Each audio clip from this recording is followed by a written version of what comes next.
All right, boys and girls, so this week we are working with adding and subtracting fractions. Not only with the same denominator, but also with different denominators. Today, we're going to focus on adding and subtracting fractions with the same denominator. So what do? Well, there's a couple steps. Let's say we have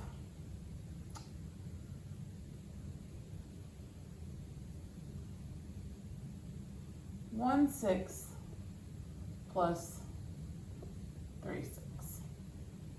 Okay, the first thing that I do is I check to make sure that the denominators are the same. So I like to circle them. 6 and 6 are the same number. So when I'm adding or subtracting fractions, I leave the denominator alone. The denominator doesn't change. There's my 6. Because if I have fraction boxes, here's my one fraction box, here's my other fraction box, right? And here's my 1/6, and then here's my 3/6. When I add them together, I'm not making it the number out of 12. I'm taking the two pieces and putting them into one spot. So this 1 is going to jump into another spot, which will give us 1, 2, 3, 4 out of 6. That's why the denominator doesn't change. Okay? So I'm giving away what the answer is, but that's okay. So it ends up being 4/6. Because 1 plus 3 equals 4. Super easy, right? Because you're in 4th grade, though, you now have to do something called reducing or putting in simplest form, okay? So when you get your fraction answer, you have to find the GCF of the numerator and denominator, which is 4 and 6. Remember, those are our rainbows. So what numbers can we multiply together to give us 4? We can do 1 times 4 and 2 times 2. What can we multiply together to give us 6? We have 1 times 6 and 3 times 2. Now, if you have a match that is larger than 1, you have to reduce your answer. And in this case, our match is 2.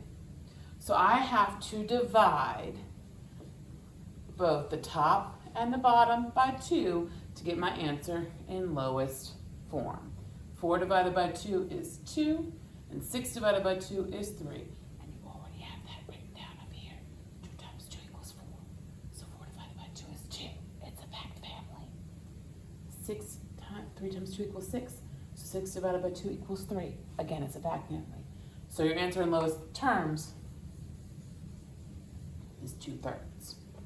Okay, let's do another one.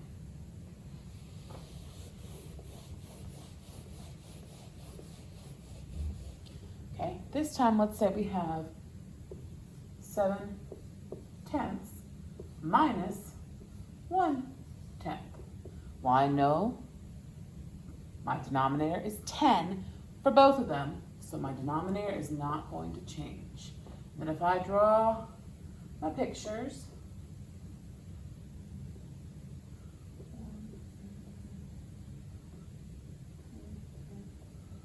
okay, so I have 1, 2, 3, 4, 5, 6, 7, and then I'm taking away 1. So that means I'm going to cross off 1 being filled in. That's going to leave me, again, still at the end, 1, 2, 3, 4, 5, 6. And 7 minus 1 equals 6. So now I have to find the GCF of what? Right, 6 and 10. Okay, so to get 6, we already did that one just a second ago. We do 1 times 6 and 2 times 3. To get 10, we do 1 times 10 and 2 times 5. Yep, 2. So we'll divide by 2.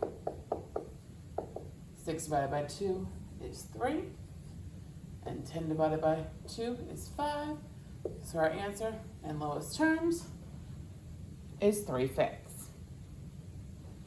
One more for you as an example, just to get you started this week. All right, so let's do 2/4 plus 1/4. Okay, we already know the denominator is not going to change, so it's going to stay the same. 2 plus 1 is 3, so our answer is 3/4. Then we do the GCF of 3 and 4. To get 3, we multiply 1 times 3.